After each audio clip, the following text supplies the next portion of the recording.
Hey everybody, welcome back to video number 5 of A Raisin in the Sun. The last act ended with this dramatic scene between Walter and Ruth and Mama, where Ruth, we find out she's pregnant and she's gone to put a $5 down payment on having an abortion to get rid of the child because, well, think about this. Ruth is thinking about, now this is not an abortion is right or wrong conversation. This is what Ruth's thinking. They're poor, they're struggling, it's desperate times as it is. Does she want to bring another child into this situation? Where's the child? Her other child's already sleeping on the couch. That's the living room, and he can't get any sleep. Where's this new child supposed to sleep, supposed to live, and how they're going to take care of it, and all the things that go into having a baby, right? So she went and put a $5 down payment on an abortion. And Mom was like, Walter, I need you to stand up and be like your daddy. Your daddy who loves you and say, we done lost one child to poverty in his house. We ain't there live. Let's see if that helps. We ain't there losing another one. Right? When you stand up and be like your daddy, tell her that we love our children. We don't get rid of our children. We'll find a way to take care of this child. We'll get it. We'll see it through. We'll make it. We'll get it done together. And Walter just looked like there ain't nothing to say. Nothing to say. And Mama leaves. You disgust me. You're a disgrace. Those are her words. You're a disgrace. So I'm going to get my hat. And she takes off out of there. I wonder what she's going to go do. Where's Mama going? All right. So let's pick up with Act 2. Ruth is ironing again. She has the radio going, probably playing Post Malone. Presently, beneath bedroom door opens and Ruth's mouth falls as she puts down the iron in fascination, because out comes Beneatha. Ready? What have we got on tonight? Beneatha emerging grandly from the doorway so that we can see her thoroughly robed in the costume Assegai brought. She's wearing the African clothes. You are looking at what a well-dressed Nigerian woman wears. She parades for Ruth, her hair completely hidden by the headdress. She is coquettishly fanning herself with an ornate oriental fan, mistakenly more like butterfly than any Nigerian that ever was. Isn't it beautiful? She promenades to the radio with an arrogant flourish, turns off the good loud blues that is playing. Enough of this assimilationist junk. Ruth follows her with her eyes as she goes to the phonograph and puts on a record and turns and waits ceremoniously for the music to come on. Then with a shout, Okomagase! Ruth jumps. The music comes up, a lovely Nigerian melody. Beneatha listens, enraptured, her eyes far away. Back to the past. She begins to dance. Ruth is dumbfounded. Stay there with a mouth agape. What? What kind of dance is that? A folk dance. What kind of folks do that, honey? It's from Nigeria. It's a dance of welcome. Who you welcoming? The men back to the village. Where they been? How should I know? Out hunting or something? Anyway, they're coming back now. Well, that's good. Alunde, alunde, alunde, alunya, japua, jupua, angaso, ayaye, ayahe, alunde. I put a lot of research into that Nigerian song right there, so I get it right for you. Walter comes in during this performance. He has obviously been drinking. He leans against the door heavily and watches his sister, at first with distaste. Then his eyes look off, back to the past, as he lifts both fists to the roof, screaming, Yeah! And Ethiopia stretch forth her hands again! Yes, and Africa sure is claiming her own tonight. She gives them both up and starts ironing again. Shut up! I'm digging them drums! Them drums move me! He makes his way to his wife's face and leans in close to her. In my heart of hearts, he bumps his chest, I am much warrior!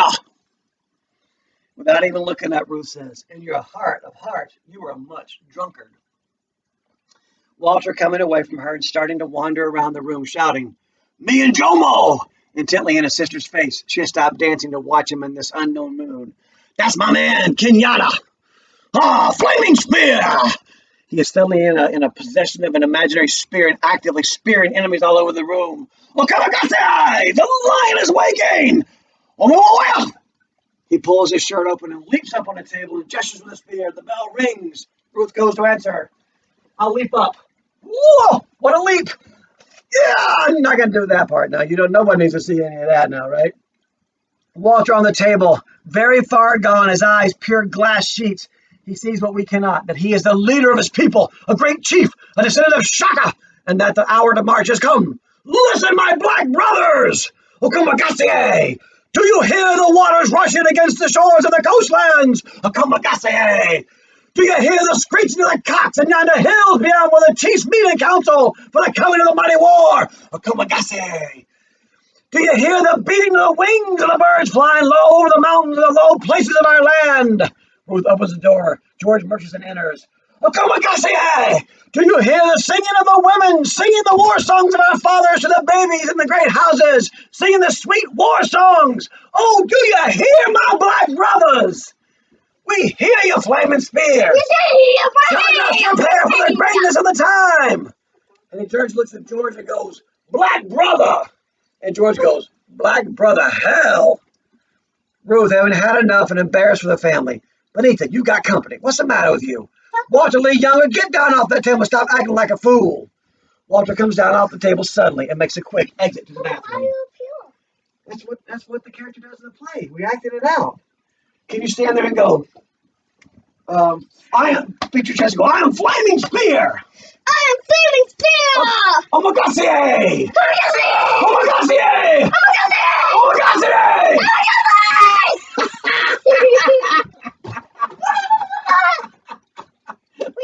Should we over? Yeah. Okay. It's about 5 hours. All right, listen, I gotta finish. Okay. I'm okay with that. Just for like 10, 15 minutes, yeah. I love my papa. I love you. Keep going. I love you too. Yeah, I gotta go back. Okay, I got to read though. I got to read. He's had a little to drink. I don't know what her excuse is. I got to play. Come on, ask the guy. All right, go. Go, my black brothers. Go, my black brother. Okay. Oh, my black brother. Look, honey, we're going to the theater. We're not gonna be in it. So go change, huh? You expect this boy to go out with you looking like that? That's up to George. If he's ashamed of his heritage, oh, don't be so proud of yourself, Benny. Just because you look eccentric, how can something that's natural be eccentric? That's what being eccentric means, being natural. Get dressed. I don't like that, George. Why must you and your brother make an argument out of everything people say? Because I hate assimilationist Negroes. Will somebody please tell me what assimilate whoever means? Oh, it's just a college girl's way of calling people Uncle Toms, but that isn't what it means at all. Well, what does it mean? Cutting George off and staring at him as she replies to Ruth. It means someone who is willing to give up his own culture and submerge himself completely in the dominant, and in this case, oppressive culture. Oh, dear, dear, dear. Here we go. A lecture on the African past, on our great West African heritage. In 1 second, we will hear all about the great Ashanti empires, the great Songhai civilizations, and the great sculpture of Benin, and then some poetry in the Bantu, and the whole monologue will end up with the word heritage. Let's face it, baby, your heritage is nothing but a bunch of raggedy spirituals and some grass huts. Grass huts? Yes.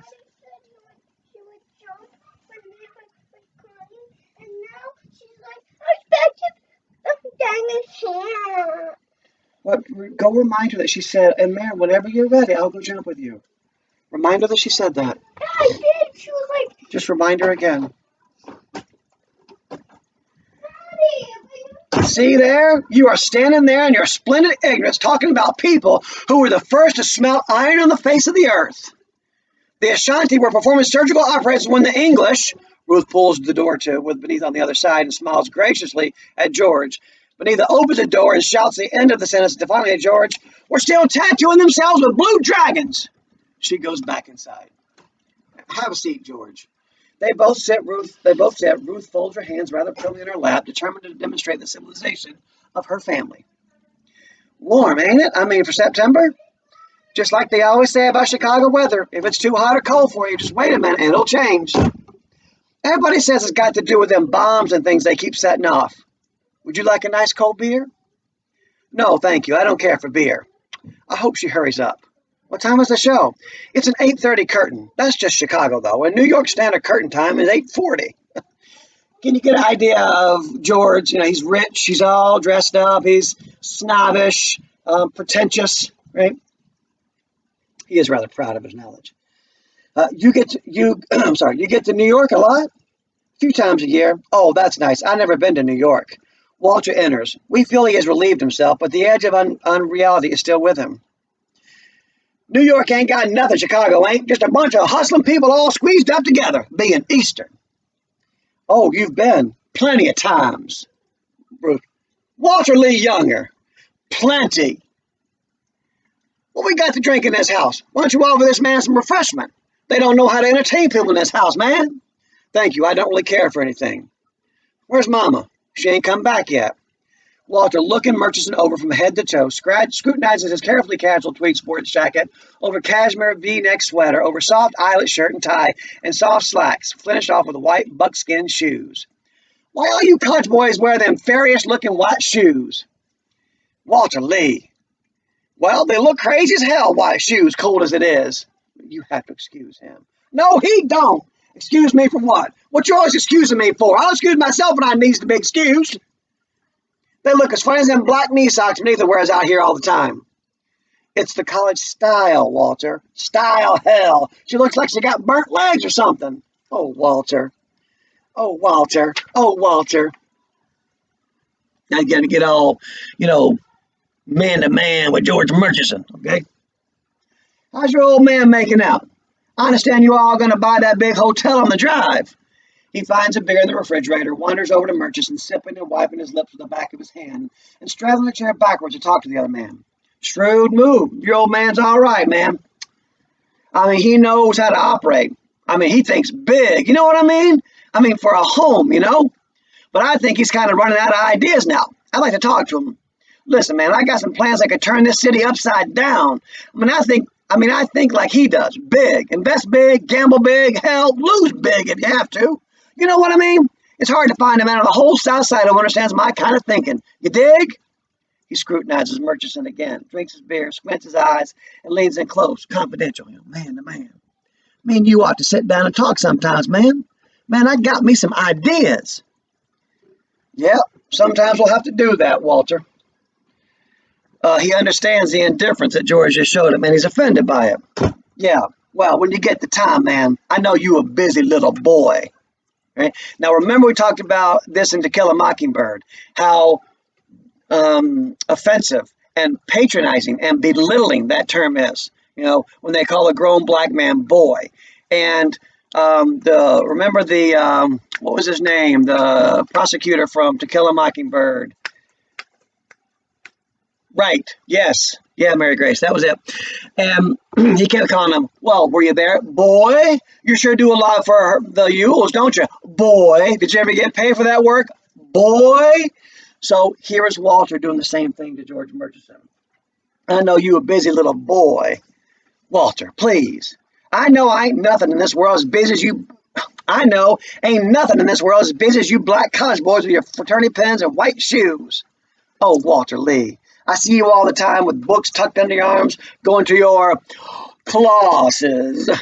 And for what? What the hell are you learning over there? Filling up your heads with the sociology and the psychology, but they teaching you how to be a man, how to take over and run the world? They teaching you how to run a rubber plantation or a steel mill? Nah, just to talk proper and read books and wear white shoes. You're all whacked up with bitterness, man. Intently, almost quietly, from the teeth glaring at the boy. And you? Ain't you bitter, man? Ain't you just about had it yet? Don't you see no stars limit you can't reach out and grab? You happy? You got it made? Bitter? Man, I'm a volcano. Bitter? Here I am, a giant surrounded by ants. Ants who can't even understand what the giant is talking about. Oh, Walter, ain't you with nobody? No, because ain't nobody with me. Not even my own mother. Walter, that's a terrible thing to say. Benita comes in, dressed for the evening in a cocktail dress and earrings, in what she would call assimilationist garb, right? She came out in her Nigerian robes, but now she comes back in her nice dress, ready to go out on the evening, because George said, we're going to the theater. We're not going to be in the show. Well, hey, you look great. Let's go, George. See you all later. Have a nice time. Thanks. Good night. And to Walter sarcastically, good night, Prometheus. Beneath and George exit. Who was Prometheus? I don't know. Don't worry about it. See there? They get to the point where they get to the point where they can't insult you, man, to it. Wow. That was awful. My wife's over here. My wife's laughing at me because I can't even speak today. All right. See there? They get to a point where they can't insult you man to man. They got to go talk about something ain't nobody ever heard of. How do you know it was an insult? Maybe Prometheus is a nice fellow. Prometheus. I bet there ain't even no such thing. I bet that simple-minded clown, Walter. Don't start. Start what? You're nagging. Where was I? Who was I with? How much money did I spend? Right, so before Ruth begins to nag on Walter, let me pose this question to you. And I'll put it up as an assignment too. I'll put it up as an assignment as well. Why does George call him Prometheus? Think back to our mythology section. Think about who Prometheus is. If you can't remember, go back and look in your notes or turn around and ask Google. Find out who Prometheus is, and then why does George call Walter Prometheus? Right? Think about that, and I'll put it up as an assignment. Yeah. And a note about that. When I give you an assignment on the website, that is different than the journal entries. Don't do the assignment in a journal entry and then give that to me, okay? I want your journal entries to be separate. I want them to be your thoughts, your reflections, your ideas, your ponderings, your predictions, that kind of thing. And when I give you questions to answer, put those in the online submission form and do it that way, all right? Keep those two things separate. All right, why does he call him Prometheus? Now, back to Ruth and Walter and their husband-wife relationship, which obviously is strained. Remember, Ruth said earlier, something done come between us. She's telling Mama, something done come between me and Walter. Something broke inside him. It's not this money. It's not even this money that he wants. It's something else. It's done broke inside of him. The kids are out jumping on the trampoline in the back. You probably hear them. All right. Walter Lee, why don't we just try to talk about it?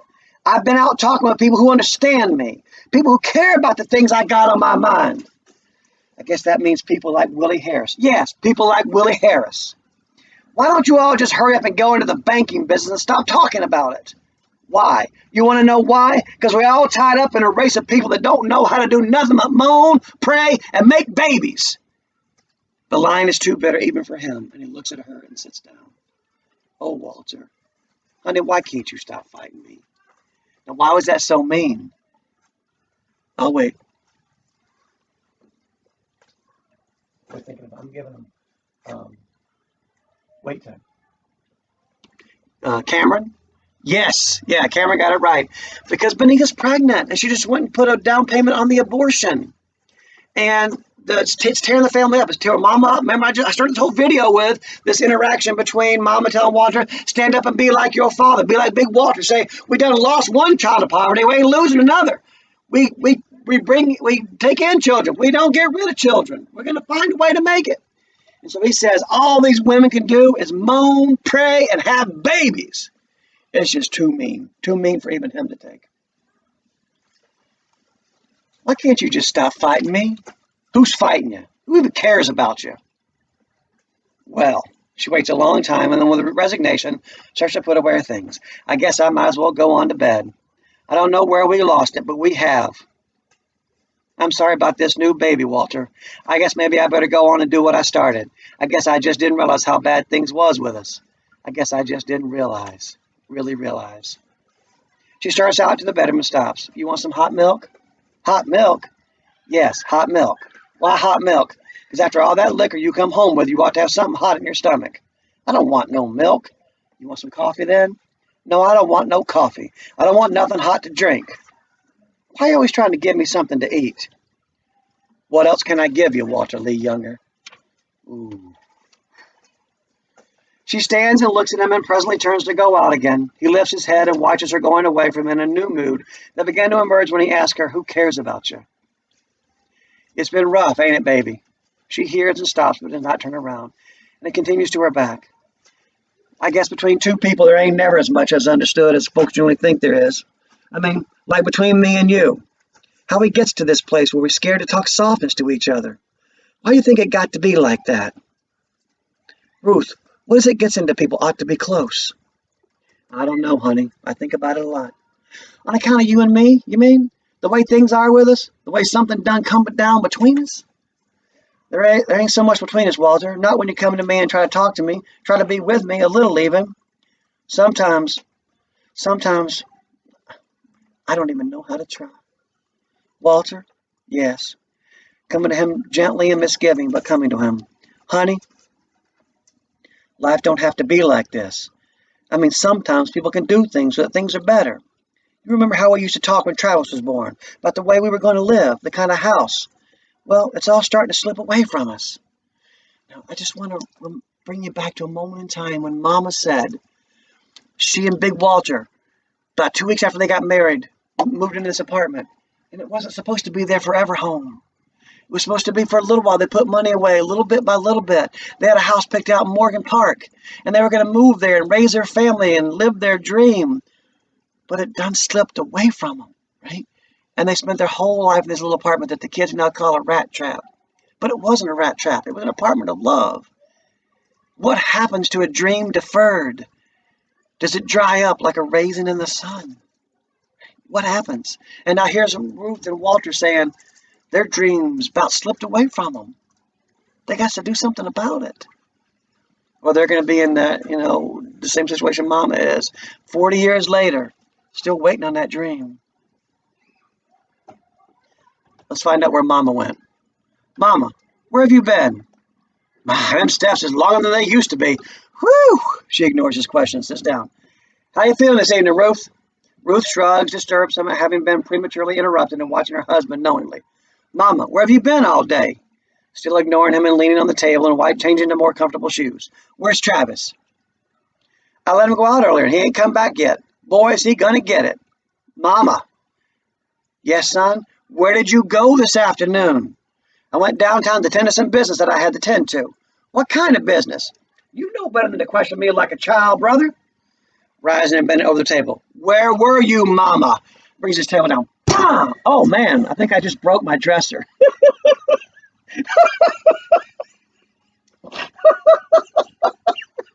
Okay. He pounds his fist. I just killed the mood. All right. He pounds his fist. Mama, you didn't go do something without insurance money. Something crazy. The front door opens slowly, interrupting him, and Travis peeks his head in less than hopefully. Mama, nothing. You're gonna get it, boy. Get on in that bedroom, get yourself ready. But why don't you all never let that child explain itself? Keep out of it now, Lena. Mama clamps her lips together, and Ruth advances toward her son menacingly. 1,000 times I've told you not to go off like that. And Lena puts her arms out like this. Well, at least let me tell him something. I want him to be the first one to hear. Come here, Travis. The boy obeys gladly. Travis, you know the money we got in the mail this morning? Yes'm. Well, what you think your grandmama gone and done with that money? I don't know, Grandmama. She went out and bought, on his note, she went out and bought you a house. The explosion comes from Walter at the end of the revelation, and he jumps up and turns away from all of it in a fury. Mama continues to Travis. You glad about the house? It's going to be yours when you get to be a man. Yeah, I always wanted to live in a house. All right, give me some sugar then. That means some kissing, a kiss, some loving. Travis puts his arms around her neck as she watches her son over the boy's shoulder. Then to Travis after the embrace. Now, when you say your prayers tonight, you thank God and your grandfather because it was him who gave you this house in his way. Ruth takes the boy from Mom and pushes him toward the bedroom. Now, you get on out of here and get ready if you're beaten. Oh, Mama, get on in there. Closing the door behind him and turning radiantly to her mother-in-law. So you went and did it? Yes, I did. Praise God, says Ruth. She looks at Walter a moment, who says nothing. She crosses to her husband. Please, honey, let me be glad. You be glad, too. She's laid her hands on his shoulder, but he shakes himself free of it roughly without turning to face her. Oh, Walter, a home! A home! Well, where is it? How big is it? How much is it going to cost? Well, when we moving? First of the month. Praise God! Still looking at her son's back, turned against her head and Ruth, she says tentatively, like, she's got to tell this part of it now. It's a nice house, too. She cannot help speaking directly to him, an imploring quality in her voice. Her manner makes her almost like a girl now. 3 bedrooms, nice big one for you and Ruth. Me and Benita still have to share our room, but Travis have his own, one of his own. And I figure if the new baby is a boy, we could get one of them double-decker outfits. And there's a yard with a little patch of dirt where I can maybe get to grow me a few flowers, and a nice big basement. Walter, honey, be glad. Of course, I don't want to make it sound fancier than it is. It's just a plain little old house, but it's made good and solid, and it will be ours. Walter Lee, it makes a difference if a man when he can walk on floors that belong to him. Where is it? Frightened at saying this. Well, it's out there in Clybourne Park. Ruth's radiance fades abruptly, and Walter finally turns slowly to face his mother with incredulity and hostility. Where? 406 Clybourne Street, Clybourne Park. Clybourne Park? Mama, there ain't no black people living in Clybourne Park. Well, I guess there's going to be some now. So that's the peace and comfort you went out and bought for us today. Son, I just tried to find the nicest place for the least amount of money for my family. Well, of course I ain't ever been one afraid of no crackers, mind you, but, wasn't there no other house nowhere? Crackers is a pejorative term for white people. And the houses they put up for blocks in them areas way out all seem to cost twice as much as other houses. I did the best I could. Ruth, struck senseless with the news in its various degrees of goodness and trouble, she sits a moment, her fist propping her chin in thought, and then she starts to rise, bringing her fist down with vigor. I won't bang the desk again. The radiance spreading from cheek to cheek again. Well, all I can say is, if this is my time in life, my time to say goodbye, and she builds with momentum as she starts to circle the room with an exuberant, almost tearfully happy release to these crackling walls and these marching roaches and this cramped little closet which ain't now or never was no kitchen, then I say it loud and good, hallelujah, and goodbye, misery. I don't never want to see your ugly face again. I just can't do the screaming no more. After that time in Paris Island, I can't scream. She laughs joyously, having practically destroyed the apartment, and flings her arms up and lets them come down happily, slowly, reflectively, over her abdomen, aware for the first time perhaps that the life there impulses with happiness and not despair. Lena? Yes, honey. Is there a whole lot of sunlight? Yes, child, there's a whole lot of sunlight. Well, I guess I better see about Travis. Lord, I sure don't feel like whipping nobody today. So she's gone. It's just Mama and Walter now. The mother and the son are left alone, and the mother waits a long time, considering deeply before she speaks. Son, you understand what I've done, don't you? I just see my family falling apart today, just falling to pieces in front of my eyes. We couldn't have gone on like we was today. We was going backwards instead of forwards, talking about killing babies and wishing each other was dead. When it gets like that in life, you just got to do something different. Push on out and do something bigger. I wish you'd say something, son. I wish you'd say how deep inside you think I'd done the right thing.